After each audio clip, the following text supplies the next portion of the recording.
అందరికీ నమస్కారం. ముందుగా శ్రీమాత్రే నమః, శ్రీ గురుభ్యో నమః. గంగాధర్ వాస్తు జ్యోతిష్యాల యూట్యూబ్ ఛానల్‌కి స్వాగతం అండి.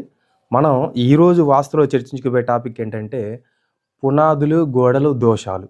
అంటే మనం ఒకసారి గృహారంభం చేసిన తరువాత అంటే మనం గృహానికి శంకుస్థాపన చేసిన తర్వాత కన్‌స్ట్రక్షన్ ప్రాసెస్‌లో అంటే మన జనరల్‌గా రొటీన్‌గా మనం చూసే ప్రాసెస్ ఇదంతా. వీటిల్లో ఏమైనా పొరపాట్లు జరిగితే ఎలాంటి దోషాలొస్తాయి? ఆ దోషాల ఫలితం ఎలా ఉంటది? అనేది కూడా మనం తెలుసుకుందామండి. అంటే మన గృహం కన్‌స్ట్రక్షన్‌లో జనరల్‌గా ఒక మనకు తెలిసినవే డైలీ ఒక 20 పాయింట్ల గురించి మనం ఈరోజు ఈ వీడియోలో చూద్దామండి. తెలుసుకుందాం.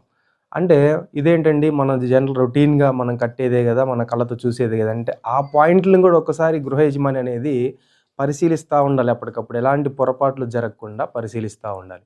ఎందుకని ఇవి ఖచ్చితంగా తెలుసుకోవాల్సిన పాయింట్లు గాబట్టి, మనం ఈ పాయింట్ల గురించి ఒకసారి డిస్కషన్ చేద్దామండి. చూడండి ఇక్కడ. ఇక్కడ గనక మనం చూసుకుంటే, ఈ పాయింట్లు ఒకసారి గమనించండి. సువిభక్తం అంటే ఫస్టు మనం గృహం నిర్మించదలుచుకున్నప్పుడు, మనం ఒక తెలిసిన వ్యక్తిని పిలిపించుకొని, మన పేరు బలం ఏ వర్గాల్లోకొస్తుంది, ఏ ఆయామం సెట్ అవుతుంది, మనకి ఏ సింహద్వారం సెట్ అవుతుంది అనేది ఫస్ట్ తెలుసుకొని, దాని ప్రకారం ఆయం తీసుకొని, ఏకాశిధిపత్యం ప్రకారం ఎక్కడ గోడలు రావాలి, ఎక్కడ గోడలు పెట్టదగిన ప్రదేశాన్ని ఫస్ట్ కనుక్కోవాలన్నమాట. ఎక్కడ గోడలొస్తాయి, ఎక్కడ బ్రహ్మస్థానం వస్తుంది, ఎక్కడ ఏ గోడలు రావాలి, బెడ్రూమ్ గోడలెక్కడ, కిచెన్ గోడలెక్కడ, వంటగది గోడలెక్కడ, దేవుడి గది గోడలెక్కడ, ఎక్కడ రావాలి అనేది నిర్ణయించుకోవడమే సువిభక్తం అంటే. నెక్స్టు సమం. అంటే మనం చేసే పని ఏదైనా సరే హెచ్చు తగ్గులు లేకుండా సమానంగా నిర్మించడం అన్నమాట. గోడలైనా సరే ఒకవైపు హైట్, ఒకవైపు హైట్ తక్కువ అట్లా హెచ్చు తగ్గులు లేకుండా సమానంగా నిర్మించుకుంటూ వెళ్ళడం అన్నమాట. నెక్స్టు చారువు. చారువు అంటే మనం చేసే పని ఆ గోడలు కట్టేది కూడా చూడటానికి అందంగా ఉండాలన్నమాట. అంటే నీట్‌గా కట్టాలి. కొంతమంది మేస్త్రులు చూడండి, వాళ్ళు గోడలు కట్టినా కూడా నీట్‌గా కట్టుకుంటూ వెళ్తా ఉంటారు. అట్లా చూడటానికి కట్టుబడి కూడా చూడటానికి అందంగా ఉండాలన్నమాట. నెక్స్ట్ చతురస్రం అంటే 4 మూలలు సమంగా ఉండాలి. ఈ 4 మూలలు సమంగా ఉండాలి అంటే కొంతమంది గృహానికి ఒక మూల అంటే ఎక్కువగా ఈశాన్య మూల పొరపాట్లు చేస్తూ ఉంటారు. ఈశాన్యం ఎంత పెరిగితే అంత మంచిదని చెప్పేసి ఎన్ని గజాలు పెరిగినా 5 అడుగులు, 10 అడుగులు అట్లా పెరిగినా కూడా అట్లా క్రాస్‌గా పెట్టుకుంటూ వెళ్ళిపోతారు. అలా కాకుండా 4 మూలలు చతురస్రాకారంగా సమానంగా ఉండాలి. నెక్స్ట్ అసంభ్రాంతం అంటే మనం కట్టిన గోడలు నీట్‌గా స్టాండర్డ్‌గా కట్టాలి. బీటలు రాకుండా అంటే క్రాకులు రాకూడదు. కట్టే గోడలు ప్లాస్టింగ్ చేసిన తర్వాత అయినా కూడా క్రాకులు రాకుండా నీట్‌గా స్టాండర్డ్‌గా చేయాలి. నెక్స్ట్ ఇది అసందిగ్ధం అంటే పైపోత కలిగినది. అంటే పూర్వకాలంలో మనకు చూడండి పూరి గుడిసెలు ఉన్న రోజులలో కూడా పూరి గుడిసెలు, మట్టి మిద్దెలు ఉన్న రోజులలో కూడా వీళ్ళు ఆవు పేడ తెచ్చుకొని దాంట్లో మట్టి కలుపుకొని నీట్‌గా పూత పూసి దాని మీద ముగ్గులు పెట్టి డిజైన్‌గా ముగ్గులు పెట్టి చూడటానికి చాలా నీట్‌గా ఉంచేవాళ్ళనమాట. అలా ఇప్పుడు మనకి సిమెంట్ యుగం వచ్చింది కాబట్టి మనం కట్టిన గోడలకి అంటే పైపోత అంటే ప్లాస్టింగ్ చేయించుకోవడం అనమాట. నెక్స్టు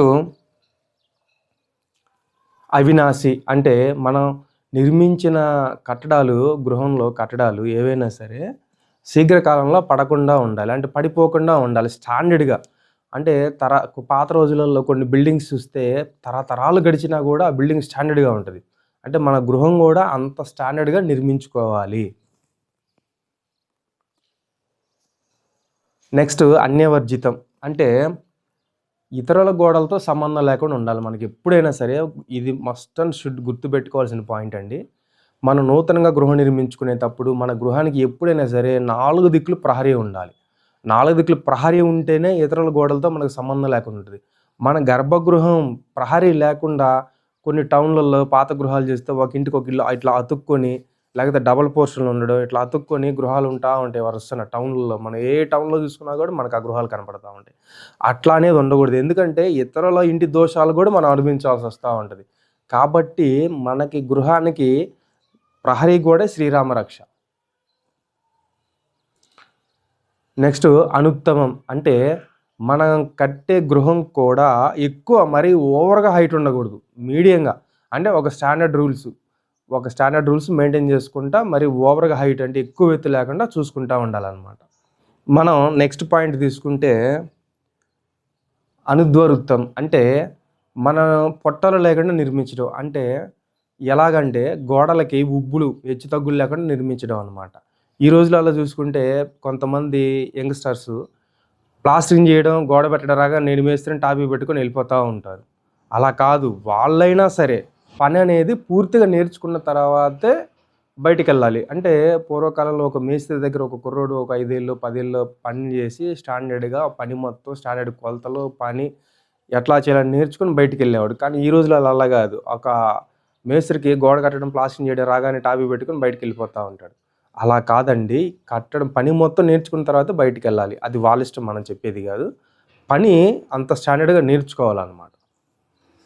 నెక్స్ట్ అకుబ్జా అంటే పొట్టిది కానిది. మరీ పొట్టిగా కూడా హైట్ తక్కువగా కూడా ఇల్లు ఉండకూడదు అనేది మనకు శాస్త్రం చెప్తుంది. మరీ హైట్ తక్కువగా ఉండకూడదు, మరీ ఓవర్ హైట్‌గా ఉండకూడదు. కానీ ఒక స్టాండర్డ్ రూల్స్ ప్రకారం ఒక మామూలు హైట్‌తో మెయింటైన్ చేసుకుంటా వెళ్ళాలన్నమాట. నెక్స్ట్ అపీడితం అంటే ఇతరుల నిర్మాణాలతో పీడింపబడనిది. అంటే మనం ఇందాకలే చెప్పుకున్నాం. ఎప్పుడైనా సరే మన గృహానికి 4 దిక్కులు ప్రహరీ ఉండాలి. వేరే వాళ్ళ గృహాలతో అంటుడి మిద్దెల్లాగా కలిసి ఎప్పుడూ గృహాన్ని నిర్మించుకోవద్దు. ఎందుకంటే మీరు పర్ఫెక్ట్‌గా కట్టుకున్నా కూడా మీ గృహానికి ఆనించి వేరే వాళ్ళ గృహం కట్టుకోవడం వల్ల ఆ గృహంలో ఏమైనా వాస్తు దోషాలు ఉన్నా కూడా ఈ గృహంలో వాళ్ళు కూడా అనుభవించాల్సొస్తుంది. కాబట్టి నెక్స్ట్ అసమాన ఖండం. అంటే మొదటి నుంచి చివరి వరకు కూడా సమానమైన ఖండాలు కలిగినది. అంటే ఒక గోడలు పెట్టినా కూడా కింద నుంచి పైన హైట్ వరకు సమానంగా నీట్‌గా ఉండాలి. ఇట్లా పొడవు గానీ, ఇట్లా వెడల్పు హైట్ గానీ సమానంగా నీట్‌గా సమానమైన ఖండాలతో కట్టేదనమాట. నెక్స్ట్ రుజ్యంతం అంటే గోడల పై భాగం వంకర లేకుండా ఉండడం. అంటే ఎలా అంటే ఇప్పుడు మనకు ఒక గృహం స్లాబ్ లెవెల్‌కి వచ్చేసిన తర్వాత మేస్త్రులు ఏం చేస్తారంటే, కొంతమంది మేస్త్రులు మీరు గమనిస్తే గోడల పైన ఒక నీట్‌గా చేస్తారు. లెవలేసి మళ్ళీ పైన మాలేసి వంకర లేకుండా నీట్‌గా చేసి పెడతారనమాట. అట్లా నీట్‌గా చేసి పెట్టాలి. నీట్‌గా చేసి పెట్టిన తర్వాత దాని మీద స్లాబ్ వేస్తారు. అట్లా వంకరలు లేకుండా నీట్‌గా చూడ్డానికి బాగుండేలాగా పెడతారనమాట అది. నెక్స్ట్ అంతరంగం. ఈ అంతరంగం అనే పాయింట్ చాలా ఇంపార్టెంట్ అండి. అంతరంగం అనేది గోడ లోపలి భాగం సరిగా ఉండడం. అంటే ఇప్పుడు ఫర్ ఎగ్జాంపుల్ పూర్వకాలంలో మనకి స్తంభాలు ఉండేవి. ఎందుకంటే అప్పుడు వుడ్ వర్క్ ఎక్కువ ఉండేది కాబట్టి. ఇప్పుడు మనకి సిమెంట్ కాలం వచ్చింది కాబట్టి మనం వేసే పిల్లర్లు కూడా స్తంభాలతో సమానమేనండి. ఈ స్తంభాలు ఎప్పుడైనా సరే గోడలో కలిసిపోయే విధంగా ఉండాలి. బయటికి కనపడకూడదు.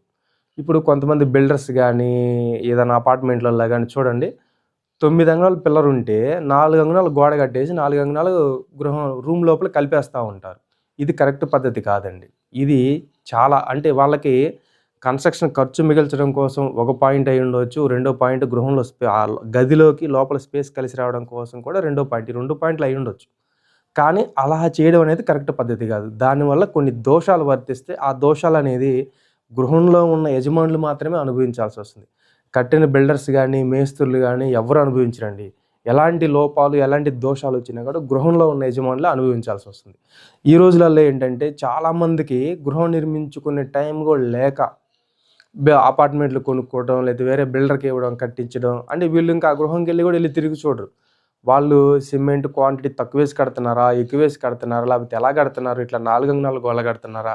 ఇవన్నీ అసలు ఏం చూడరండి. లక్షలు ఖర్చు పెట్టి గృహాలు కొంటారు. కనీసం ఈ రోజులలో ఒక డబుల్ బెడ్‌రూమ్ ఫ్లాట్ కొనాలన్నా 60, 70 లక్షలు, 50 లక్షలు అట్లా ఉంటది. టౌన్‌ని బట్టి రేట్ ఉంటది. ఇవి ఇంత ఖర్చు పెడతా కూడా ఆ గృహం గురించి వీళ్ళు సరిగ్గా ఆలోచించరు. వాళ్ళే కట్టిచ్చిస్తారులే, మనకి తీరిక లేదు, మనం ఎక్కడెళ్తాం, మనకు కుదరదు అనే పాయింట్ ఆఫ్ వ్యూలో చాలామంది ఈ రోజులలో అపార్ట్మెంట్లు, ఫ్లాట్లు కొనుక్కుంటున్నారండి. అక్కడ జరిగే లోపాలు కూడా ఇలాంటి లోపాలన్నీ జరుగుతూ ఉంటాయి. మీరు అన్ని లక్షలు ఖర్చు పెట్టి కట్టిన తర్వాత కూడా ఏమైనా లోపాలొస్తే ఆ ఫ్లాట్ కొనుక్కున్న మీరే అనుభవించాలి. ఎవరు అనుభవించరు. ఈ పాయింట్ కరెక్ట్‌గా గుర్తుపెట్టుకోవాలి. నెక్స్ట్ సుపార్వసం అంటే పార్వశాలు బాగా ఉన్నది గోడ కింద నుంచి పై వరకు తిన్నగా ఉండున్నది. అంటే ఇప్పుడు ఒక గోడ వచ్చింది. దానికి బెడ్‌రూమ్ గోడ, మళ్ళీ వంటగది గోడలు ఇట్లా ఎల్ షేప్ ఇట్లా నెక్స్ట్ అంటే ఇవి పార్వశాలు అంటే పక్కన గోడలు కూడా నీట్‌గా కింద నుంచి పై వరకు తిన్నగా ఎలాంటి వంకర్లు లేకుండా కట్టాలి. అంటే గృహంలో వచ్చే ప్రతి గోడ కూడా నీట్‌గా స్ట్రెయిట్‌గా ఒక మెజర్‌మెంట్‌తో నీట్‌గా కట్టాలన్నమాట. ఎలాంటి వంకర్లు, వడ్బులు ఇట్లా లేకుండా. నెక్స్ట్ సంధి సులువు సిస్టమ్. సందులు బాగా కలిసేలా కట్టినది. అంటే ఇప్పుడు మనం ఇటుక రాయితో కట్టుబడి కడుతున్నాం. జాయింట్లు వస్తాయి. జాయింట్లు కూడా సందులు బాగా కలవాలి. మూలలకు వచ్చేలోపు 2 గోడలు కలిసేలా ఉంటుంది. ఆ సందులు కూడా జాయింట్లు బాగా కలిసేలాగా సిమెంట్ గట్టిగా వేసి కట్టాలన్నమాట. అంటే కట్టే విధానంలో కూడా స్టాండర్డ్స్ మెయింటైన్ చేయాలన్నమాట. నెక్స్ట్ సుప్రతిష్ఠితం అంటే భూమి లోపల పునాదిపై గోడ యొక్క బలానికి సరిపడే ప్రమాణంతో కట్టినది. ఇక్కడ మనం ఒక పాయింట్ గమనించాలి. ఏంటంటే మనం ఎన్ని స్టేర్లు బిల్డింగ్ కట్టినా G+1, G+2, G+3 ఎంత వేసుకున్నా కూడా ఆ గృహాన్ని మొత్తానికి బలం కూడా పునాది బేస్మెంటే కదా. ఈ పునాదులు స్టాండర్డ్గా ఉండేలాగా, అంటే గృహం బిల్డింగ్ బరువు మొత్తాన్ని మోయగలిగేలాగా స్టాండర్డ్గా ఈ పునాది అనేది నిర్మించుకోవాలన్నమాట. నెక్స్ట్ సుసంధి అంటే మూలల్లో వచ్చే సందులు బాగా కలిసేది. మనం ఇల్లాకాలు చెప్పుకున్నట్టు ఇప్పుడు గృహం చతురస్రాకారం అన్నాం. ఈ చతురస్రాకారంలో వచ్చే గోడలు అంటే ఈ లైన్ కూడా వచ్చేట కలిసి ఈ కార్నర్ పాయింట్ సందులు లేకుండా గట్టిగా స్టాండర్డ్గా నిర్మించుకోవాలన్నమాట. అంటే బాగా సిమెంట్ వేసి సందులు అనేది కనపడకుండా స్టాండర్డ్గా నిర్మించుకోవడం అనమాట. నెక్స్ట్ అజిహ్మం అంటే ఎక్కువ మందం లేనిది. అంటే గృహం ఇప్పుడు మనం అంటే అందరం 9 అంగుళాల గోడలు పెడుతున్నాం. అవసరం లేకపోయినా కూడా మనం అడుగు గోడలు అంటే పూర్వం రోజుల్లో మట్టి మిద్దెలు వాటికి అడుగున్నర గోడలు అట్లా ఉండేవి. కొన్ని అయితే అచ్చం మట్టితో నిర్మించే గృహాలు ఉంటాయి. అవేంటంటే కింద 1 అడుగున్నర 2 అడుగులతో స్టార్ట్ చేస్తే గోడ పైకి వెళ్ళేలోపు ఇలా వచ్చేసి హైట్ తగ్గించేస్తారు. అట్లా కాకుండా అంటే ఆ రోజులలో మట్టి మిద్దెలు ఆ రోజులలో వాళ్ళ కట్టుబడి వాళ్ళ స్టైల్ పని విధానం అంతా వేరుగా ఉండేది. మనకి ఈరోజు పిల్లర్స్ సిమెంట్ కాంక్రీట్ యుగం వచ్చింది కాబట్టి మన పని వేరుగా ఉంటుంది అనమాట. ఇప్పుడు మనం కట్టే ఈ 9 అంగుళాల గోడలు కూడా ఎక్కడ ఎక్కువ మందం లేకుండా స్టాండర్డ్గా అవే కొలతలతో నిర్మించుకుంటూ వెళ్ళడం అన్నమాట. ఇవి ఈ 20 పాయింట్లు. ఈ 20 పాయింట్లు కూడా ప్రతి గృహ యజమాని తెలుసుకోవాల్సిన పాయింట్లు. ఎందుకంటే ఏ చిన్న లోపాలు జరిగినా కూడా వీటిలలో అలాంటి దోషాలు కలిగినా కూడా ఆ దోష ఫలితం అనేది గృహ యజమాని అనుభవించాల్సి వస్తుంది. అట్లాగే ఈ గోడలు అనేది తక్కువ ప్రమాణంతో నిర్మిస్తే బ్రహ్మం అనే దోషం వస్తుంది. అలాగే వెలుపల భాగాలు ఎక్కువగా లోపల భాగాలు కుదించి కట్టేలాగా చేసుకుంటే దానికి తనుమధ్య దోషం అనేది వస్తుంది. అంటే ఇప్పుడు లోపల భాగాలు అంటే ఇప్పుడు మనం చెప్పుకున్నట్టుగా పిల్లర్ 9 అంగుళాలు అంటే లోపల 4 అంగుళాలు వదిలేసి బయట 4 అంగుళాల వరకు గోడ కట్టేయడం, ఇట్లాంటివన్నీ ఇవి తనుమధ్య దోష కింద వస్తాయి. ఈ తక్కువ ప్రమాణంతో గోడలు కట్టిన దానికి బ్రహ్మం దోషం వస్తుంది. ఈ బ్రహ్మం దోషం అనే దానికి ఎప్పుడు రాజదండన అంటే పూర్వకాలం రాజుల కాలంలో కాబట్టి రాజదండన అనుభవించాల్సి వస్తుంది ఏమన్నా భయం కలిగిస్తూ ఉంటుంది. అట్లానే ఇప్పుడు ఈ తనుమధ్య దోషం వల్ల వెలుపల గోడలు ఎక్కువ మందం పెట్టేసి లోపల గోడలు తక్కువ మందం ఇట్లా పెట్టేయడం వల్ల ఏంటంటే తనుమధ్య దోషం వస్తుంది. ఈ తనుమధ్య దోషం ప్రభావం ఎలా ఉంటుందంటే దారిద్ర్యాన్ని కలిగిస్తూ ఉంటుంది. ఇప్పుడు కొంతమంది గృహం కన్స్ట్రక్షన్ అంతా బిల్డర్స్కి వేరే వాళ్ళకి ఇచ్చేసి గృహం అంతా కంప్లీట్ అయిపోయిన తర్వాత వాళ్ళు ఏం చేస్తారంటే ఇట్లాంటివన్నీ చేస్తారు. వాళ్ళు కన్స్ట్రక్షన్ డబ్బులు మిగిల్చుకోవడం కోసం తక్కువ ఖర్చుతో అంటే తక్కువ బడ్జెట్తో గృహం నిర్మించడం ఇట్లాంటి పనులన్నిటి కోసం లోపల ఇట్లాంటి పిచ్చి పనులన్నీ చేసి గృహం నిర్మించేసి గృహ యజమానికి ఇచ్చేటప్పుడు ఎక్కువ కలర్ఫుల్ పెయింటింగ్స్ లైటింగ్స్ ఈ పిఓపీలు అన్నీ చేసి గృహ యజమానికి ఇచ్చేటప్పటికి వీళ్ళు గృహంలోకి వెళ్ళగానే అన్ని లైట్లు వేసి చూపిస్తారు. ఈ కలర్స్కి ఆ లైటింగ్స్కి మొత్తానికి ఇల్లు జిగేలు అనిపించగానే వీళ్ళు ఇవి ఏమి చూడరు, ఇంకా ఇల్లు సూపర్గా ఉంది అన్నట్టు అంటారు. కానీ ఈ లోపల జరిగే ఈ ప్రక్రియలన్నీ కూడా ఇవి గమనించుకోవాల్సిన విషయాలే. కాబట్టి గృహం కట్టించుకున్న ప్రతి యజమాని తెలుసుకోవాల్సిన విషయాలండి. ఈ వీడియో కనుక మీకు నచ్చితే లైక్ చేయండి, షేర్ చేయండి. మనం నెక్స్ట్ ఇంకో వీడియోతో ఇంకో టాపిక్తో మళ్ళీ కలుద్దామండి. అంతవరకు సెలవు. జై శ్రీరామ్.